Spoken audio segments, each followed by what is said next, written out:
yan sa diet dahil sa aming health symposium. Pero ito talaga, excited po ako na makausap ko ulit ng taong to kasi nakuhanan ko na siya ng testimony way back November. Diba, nung nag-health symposium tayo dito, mas maganda yung kwento niya ngayon. Paano siya natulungan? Sir, kailangan ko na yung edad mo, pangalan, edad, taga saan, and of course, ano po talaga yung nangyari sa'yo, at paano ka, ano yung naging buhay mo nung may sakit ka ganun? Sige po. Actually po, may kasama po ang taga-Mantalbak din. Ako po si Mr. Ferdinand Tondo. Dalawa po ang residential namin sa Puro 4 po, Mantalbak, sa kasamang Balingkit po. Barangay Mambalingkit, Puro 6. Noong April, nung buwan ng April 14 po yata yun, sinugod po ko sa Provincial Hospital. Gawanan po ako doon ng Malay. At napanfine po ako dyan sa Provincial Hospital. Tapos po, na-diagnose po nila ako na may yung puso ko may tama. Ano po ako for open heart surgery, valve replacement. Sa katarantan ko po, pumunta po ako ng Philippine Heart Center na naka-avail po ako din ng yung po sa charity. Nakapasok po ako sa charity sa Philippine Heart Center. Kung kanino ko lumalapit, nasusulisit po ako. Ang ginagawa ko po, siyempre, in reality, minsan kakapusin po talaga tayo ng pera.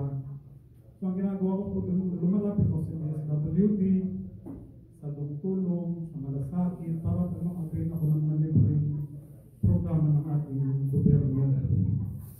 So, may suggest po na gawin nyo din po yun. Huwag alisin nyo po ang hiya po ninyo kung kayo po ay kinakapos ng pera. Huwag nyo pong sasabihin wala kayong pera.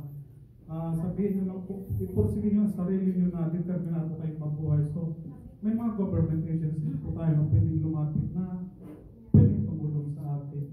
So, na-diagnose po ako ng ganun. Nagpatuloy ko po ako. Yung nga po na-diagnose ko may heart failure po ako. So, sa katarantan ko rin po, narinig ko po sa radyo itong CMD na ito. At may nagpatuloy. Pero sir, bago ka napunta dito sa CMD, ano yung sitwasyon mo nung ano yung pinagdadaanan mo ba? So, ano po ako nung talagang taranta ako na yung pong nahihilo ako. Tapos, para ako nauupos na kandila. Saka yung puso ko talagang umaalon yan eh. Umaalon yan. Tapos, yung mata ko yan, masakit yan kasi nga, di ba, kanulit, parating na kami ng barbecue ng kabataan. Napas mo yung mata kong yan, hindi ko yung nahawakan nun eh. Talagang makulog yan, makulog talaga. Pero sir, tungkol dun sa heart mo, balik tayo sa heart mo, may mga ininom ka bang gamot para marinig ko or anong recommendation sa'yo is, di ba recommendation sa'yo is open heart surgery. So, ba't hindi ka nagpa-surgery?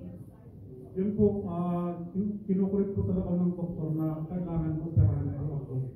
Kaya narinig ko itong CMD sa radyo, may nagpatuto po na nakaligtas po siya sa operasyon. Gawa po ng ating power trail. So, lumapit po ko sa CMD, nanghihina po ako nung time na yun. Talagang para ako nauupos na kandila. Yung nag-avail po ako nitong sige at saka yung mineral drops. For 1 week po, naramdaman ko talaga yung pagbabago. Parang lumaksa ako. Tapos yung talagang balik-balik ko sa toilet, sumisirit ang bed ko, yung babi. Parang hinahalo ka yung bituba ko, gawa niyang yung power trio na yan. So, yun parang siramdam ko po. Tapos ngayon, at sabi niyo, haplasan ko yung mata kong pasmado, pinaghaplasan ko yung CMD na yan. Ngayon po siguro 1 week, nahawakan ko na yung mata ko.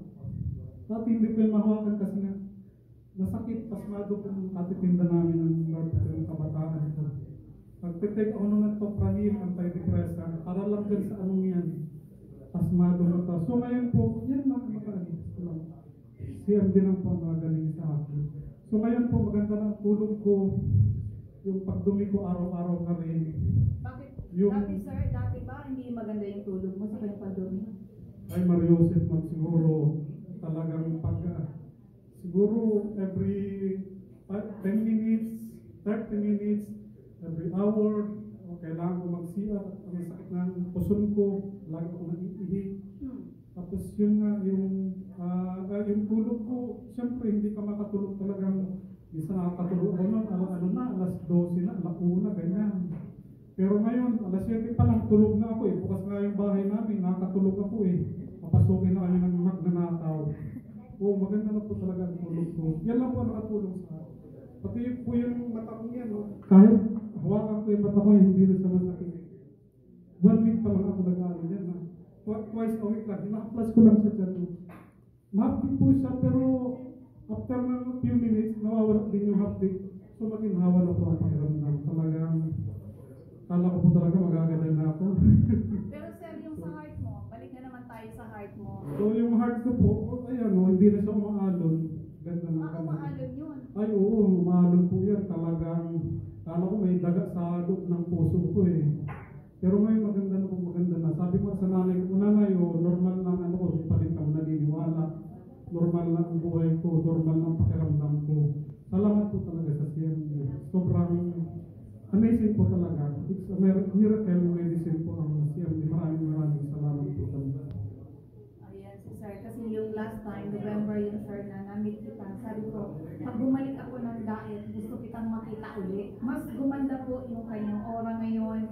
At yung feeling niya, mas bumabata. O kailangan mag-share ka sa mga tao. Ha? Anong message mo sa mga makakapakinig ng program, ng sistema ni mo, sir? So, yun lang po, kasi po tayo, di ba, normal lang, medyo, minsan, walang pera. Ganun lang po ang gagawin nyo, hindi lang ang medical certificate, medical prescription, patatakan nyo sa medical records, punta lang sa tulong sa DSWD, andyan po ang malasakit.